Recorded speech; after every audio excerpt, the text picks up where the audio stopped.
McKinsey predicts that Gen AI spending will nearly 10x over the next 4 years.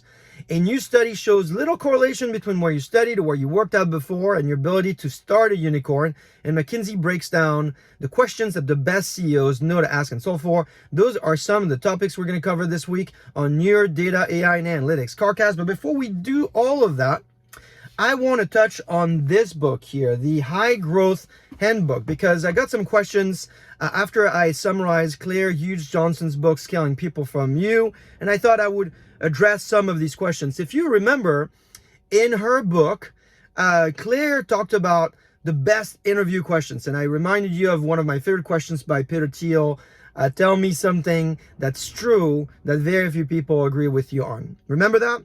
Well, some of you reached out to me and you asked, what are the best questions that I can use to check on candidate references? And candidate references are notoriously complicated because naturally the references that the candidates will provide you with are going to be positive. You hope they are.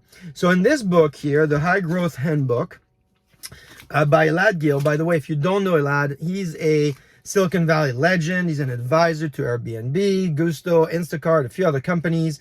And in his book, he talks about this process of references. And he has a great question that I marked for you here, page 127. And the question is, if this person joined my company, would you join? Now, the idea here, particularly if you're hiring an executive, you are going to want to look for the spark here, this fuller aura that the candidates have built for themselves over time, working with so many people. There's a lot more in this book. Of course, I'm not doing it full justice, and we'll cover some of it next time. But I figured, so many of you have asked me about it, I figured I'd address it here. So that's a great question. If this person joined my company, would you join? Now, speaking of powerful questions, our guest next week is an expert in asking and answering questions. He's the author of a new book focused on how to speak successfully if you're put on the spot. The book is called Think Faster, Talk Faster. It's a play on the podcast that he does in communication called Think Fast and Talk Smart. In fact, in his book, Matt talks about a question that stumped him during an interview, so I thought I'd share that with you. The question is, if you were an onion and I peeled back the first 3 layers, what would I find? If you were an onion and I peeled back the first 3 layers, what would I find? Think about that. And Matt will be on the Carcast next week. So if you don't follow him, check out his podcast, check out his book. We'll talk about communication best practices in his book, of course. So DM me, comment down here if there's anything you'd like me to ask him. So there you go. I guess if you're interviewing with me, you at least know of a few questions that I might ask you. Don't worry, there's many, many more. And as you know, I love great questions. In fact, you might have heard me before talk about a quote that is attributed to Voltaire, one of my favorite French philosophers, who's known for saying, don't judge people by their answer, judge them by the quality of their questions. Now, this isn't a proposed segue. See what I did here, French and Latin back to back. It's a segue into recent research from McKinsey on the questions the best CEOs ask. There's a lot of details in that research, and you'll find it on my blog, but the TLDR is around 5 questions. So I'll tell you about them, and I'll add my commentary just based on my experience with these questions. First question, every CEO, or at least the best CEO, asks, where are we headed? And I'll add why, because in my opinion, clarity is really paramount here. For having worked side by side with CEOs of all types, the tech, the business, the sales, and marketers, what my observation has been, guidance has always been clarity. People will take change, but if you lack clarity and direction, you will lose them. So that's question 1, where are we headed and why? Second question, what will we deliver for our stakeholders? And here the for whom is almost as important as the what. Third question, how will we make it happen? Now, often you hear more is less, and that's a cute tagline. It's kind of a throwaway line that's easy for people to use. But the reality, my observation has been that intentionality and scale is really what matters. In fact, more of the right thing is actually more. So more is more. Don't get trapped with that more is less kind of mentality. Next question, how will we know? How will we know if it works? So product managers do this very well, that when you design an experiment, if you don't design with the right metrics, you're just implementing a hack and you most likely won't learn.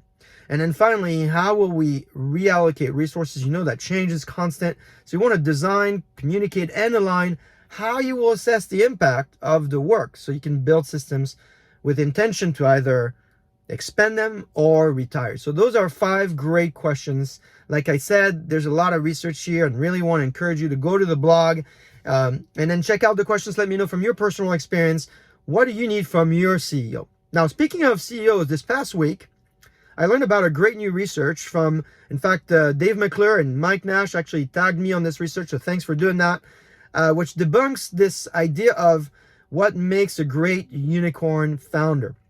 It turns out that what unicorn founders have in common is actually quite surprising. The fact that they might have worked at an elite university, elite company, or studied at an elite university is in fact not as much the factor as if they have previous startup experience, if they're an immigrant or global citizen, or among other things, they at least have 10 years of work experience. Now, I'm not doing justice to the whole research. You're going to want to read it. And again, it's in my blog, but I thought you'd like to hear about that because there's a lot of myths around unicorn founders out there. Now, when you head out to the blog, you're going to find this amazing research from IDC on the Gen AI opportunity. A few weeks ago, I asked you, how big is your 2024 Gen AI budget, particularly in relationship to your traditional AI budget? And close to 30% of you in the survey respond that you're still trying to figure this out. So thankfully, our good friends at IDC provided this week some research into their forecast. Now, the results are quite surprising, at least judging from the comments I got. And here's what they are. So while IDC estimates that enterprises will invest nearly $16 billion worldwide on Gen AI in 2023 and this year, they predict that they will invest nearly 10 times that amount in the next 4 years. 10 times. Their forecast goes from $16 billion this year, 2023, to $143 billion in 2027. Of all the categories, it's software segments that will grow the fastest, anticipated 96.4 CAGR. So it's fascinating research, and it's one you're going to want to debate with the community. So don't hesitate to follow the LinkedIn feed here, subscribe to the YouTube channel, engage in the comments, and let's help each other here on this topic, because I'm sure many of you are in the thick of next year's budget planning right now.